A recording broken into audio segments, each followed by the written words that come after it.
Jovens, eu sou o Marcelão e esse é o Jogos de Algo a Mais. Hoje vamos falar de Samurai, uma obra-prima do mestre Reiner Knizia.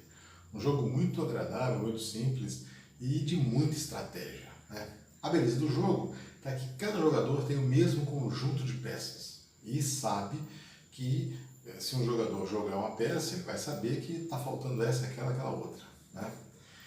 Esse aqui é o mapa para 2 jogadores, a ilha de Honshu, e existem 7 imagens de cada tipo. São 3 tipos de, vamos dizer, de facções, de castas que nós vamos influenciar.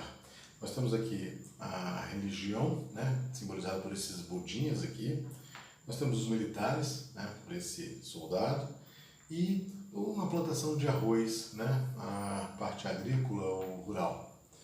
Então, no início do jogo, nesse jogo para 2 jogadores, os jogadores pegaram e foram colocando aleatoriamente aqui esses símbolos. A única restrição é que algumas cidades precisavam de 2 símbolos, tem que ser 2 símbolos diferentes. E Edo, a capital, né, os 3 símbolos diferentes obrigatoriamente. Em nenhum momento poderão ficar 2 símbolos iguais na mesma cidade, certo? Ganha o jogo quem tiver conquistado mais símbolos desse aqui, né?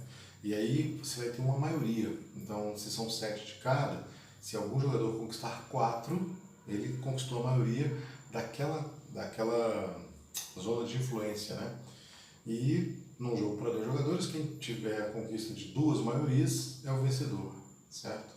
Nesse jogo para 3 e 4 jogadores, acrescentam as outras ilhas do Japão e mais símbolos, então fica bem mais denso o jogo, né? Vamos dizer assim. As peças que cada jogador tem são o número 4, número 3 e número 2 de cada uma das influências. Então aqui é o número 4 da plantação de arroz, aqui o número 4 do militar, né? E aqui o número 4 da influência religiosa. Além disso, 4, 3 e 2, nós temos aí a figura do samurai, um samurai nível 3, um samurai nível 2, 2 samurais nível 2 e 2 nível 1. O samurai, ele influencia as três situações, né? Então, a hora que você coloca um samurai aqui, ele está influenciando essas 3 figuras, certo? Além disso, você tem esses navios, né, que é uma influência marítima que você pode ter. O Japão é uma ilha, então é natural que tivessem barcos que tivessem influências aí, né? Então, esse barco aqui, ele influencia essas 2 vilas, certo? Barcos número 2, número 1. E você tem a figura do Ronin. Esse Ronin número 1, ele tem um símbolozinho japonês e ele tem uma especificidade. Além disso, 2 peças especiais, né, que são, vamos dizer, movimentos extras que nós vamos poder colocar. No início do jogo, cada jogador pega 5 das suas fichas e coloca atrás do seu bioma, certo? Em jogos mais experientes, cada jogador escolhe quais são as suas 5 peças e depois coloca tudo misturado, fechado aqui para coletando. Cada vez que você joga a peça, você repõe o número de peças que você jogou.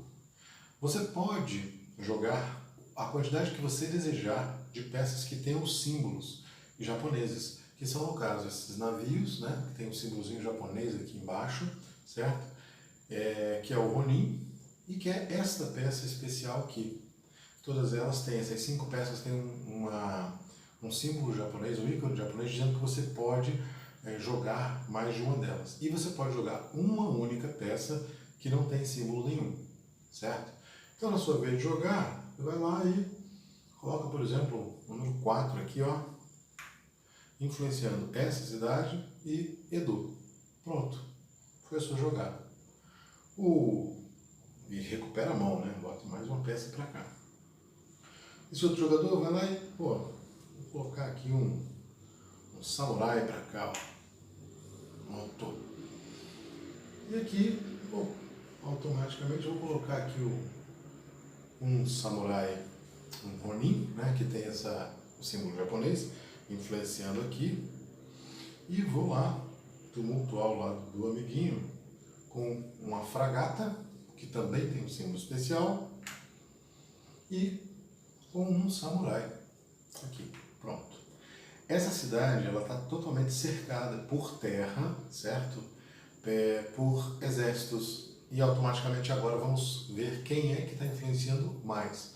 Nós temos dois azuis, dois samurais azuis e dois samurais amarelos.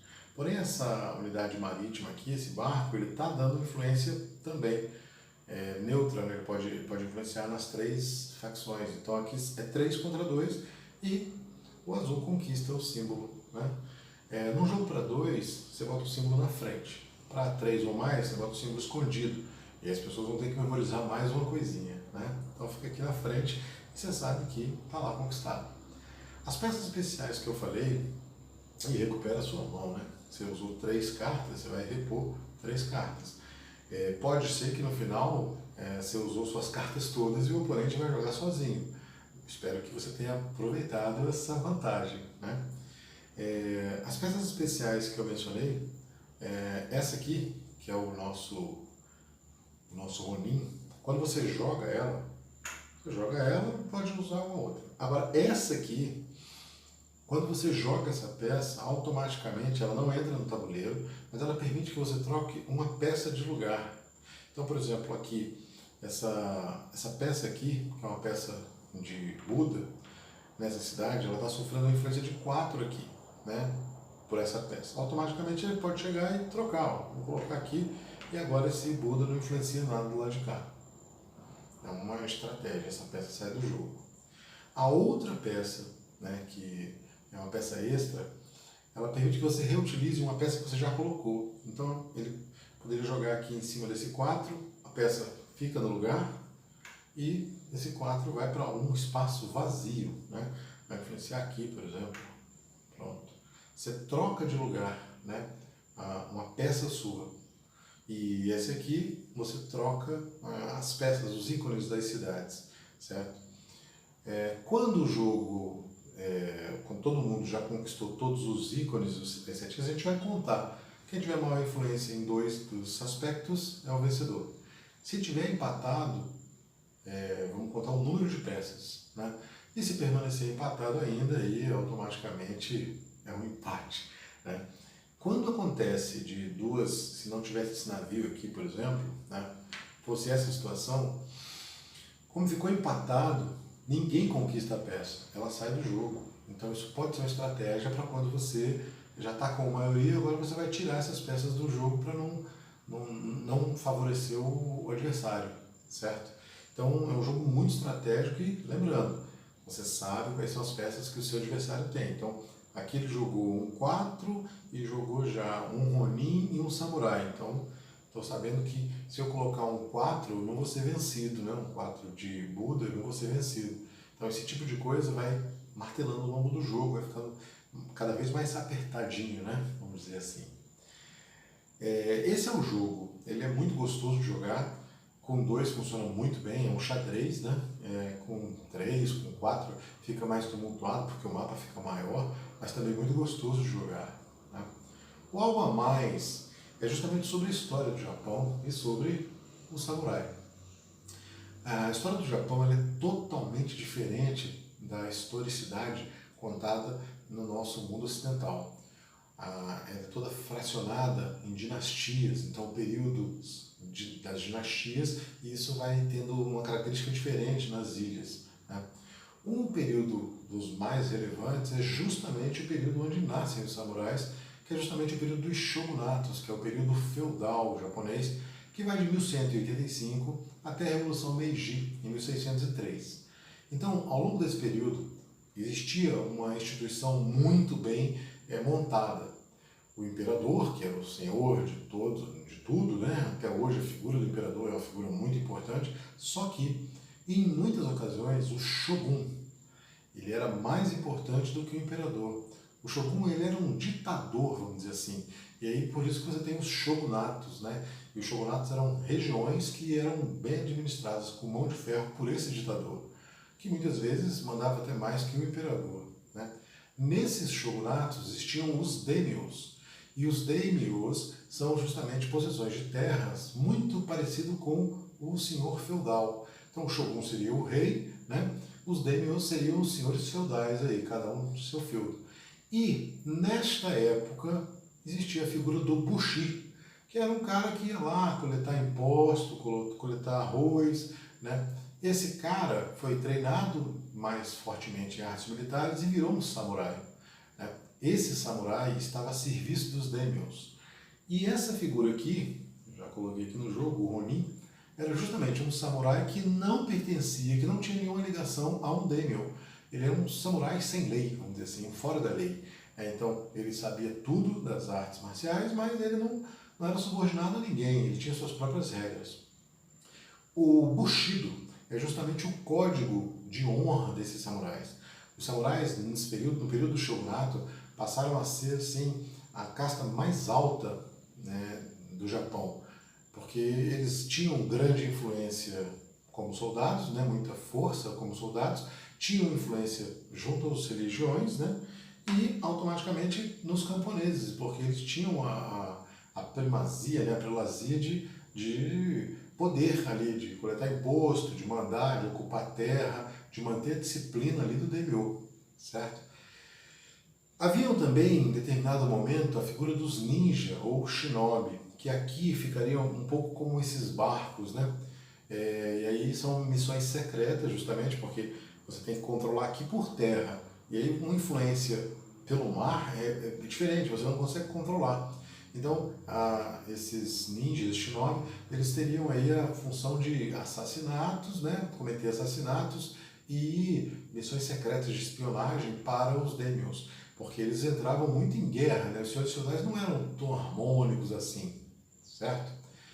Bom, para finalizar, né, a coisa toda, o samurai mais famoso de todos os tempos, em livros aí, filmes, é justamente o Miyamoto Musashi, né, que ele foi um samurai muito famoso, muito poderoso, e depois virou um espadachim, virou um Ronin, né, e automaticamente tem aí muitas vitórias como o Ronin, derrotando outros samurais, né, seguindo o seu próprio caminho, sua própria visão de mundo, vamos dizer assim.